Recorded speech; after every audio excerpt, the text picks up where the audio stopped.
A fines del siglo XVIII, muchos físicos procuraban encontrar una relación entre la corriente eléctrica y el magnetismo. En ese entonces, ellas eran ramas independientes de la física. Las investigaciones se multiplicaron después del invento de la pila, realizado por Volta en 1800, pues la pila permitió contar con una fuente eléctrica cómoda y constante.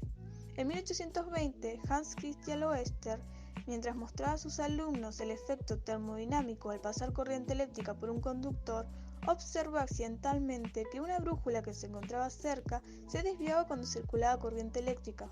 En ese momento, Oester había presenciado un fenómeno físico, el cual vinculaba dos ramas que antes eran independientes, descubriendo así el electromagnetismo. Luego de presenciar lo ocurrido, se dedicó a realizar experiencias que consistían en hacer pasar una corriente eléctrica por conductores, cerca de los cuales ubicaba brújulas.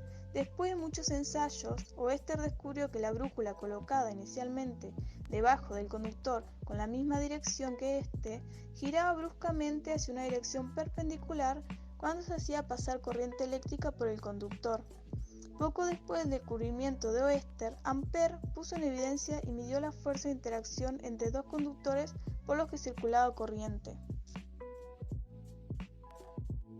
Para explicar lo sucedido, veremos cómo es que funciona la brújula para poder comprender por qué se desvió al acercarla a la corriente eléctrica, y también explicaremos cómo es el campo magnético producido por esta última.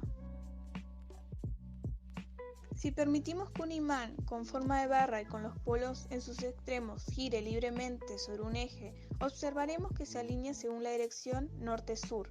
Al polo del imán que apunta hacia el norte terrestre le llamaremos polo buscador del norte o simplemente polo norte del imán. Analógicamente, el polo del imán que apunta hacia el sur lo denominaremos polo buscador del sur o simplemente polo sur del imán. De esto es lo que se trata la brújula. Es un pequeño imán capaz de girar libremente en su centro y se alinea en dirección norte-sur. En el año 1600, el científico inglés William Gilbert publicó la obra The Magnet, en la cual proponía que para que la brújula se oriente como lo hace, la Tierra debe comportarse como un gigantesco imán de barra. El polo norte del imán que conforma la brújula se ve atraído entonces por el polo sur magnético de la Tierra. Por lo tanto, en una posición cercana al polo norte geográfico existe un polo magnético sur. Analógicamente, en una posición cercana al polo sur geográfico existe un polo norte magnético. Como vimos en la ley de Ampère, la corriente eléctrica genera un campo magnético. Para determinar el sentido del campo magnético se utilizan brújulas colocadas alrededor y perpendicularmente al conductor por el que pasa corriente eléctrica. Las brújulas se van a desviar de tal manera que se podrá observar el sentido del campo magnético, ya que el sentido de este es igual hacia donde apunta el polo norte de la brújula. Además, el sentido del campo magnético dependerá del sentido de la corriente eléctrica que pasa por el conductor. Las líneas de campo magnético alrededor del conductor forman circunferencias concéntricas cerradas. Podemos saber el sentido del campo magnético con respecto al sentido de la corriente eléctrica utilizando la regla de la mano derecha, en el que el pulgar representa el sentido de la corriente eléctrica y los dedos restantes representan el sentido del campo magnético. La intensidad del campo magnético es directamente proporcional a la intensidad de la corriente eléctrica.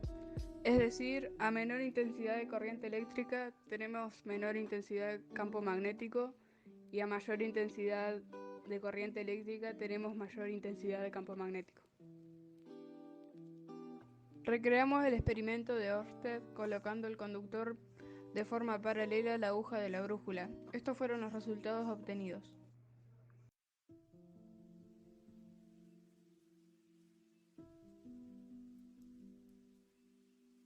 Como vimos en los videos, la aguja de la brújula se gira en forma perpendicular al conductor y esta depende del sentido de la corriente y la posición en la que se encuentra respecto al mismo conductor.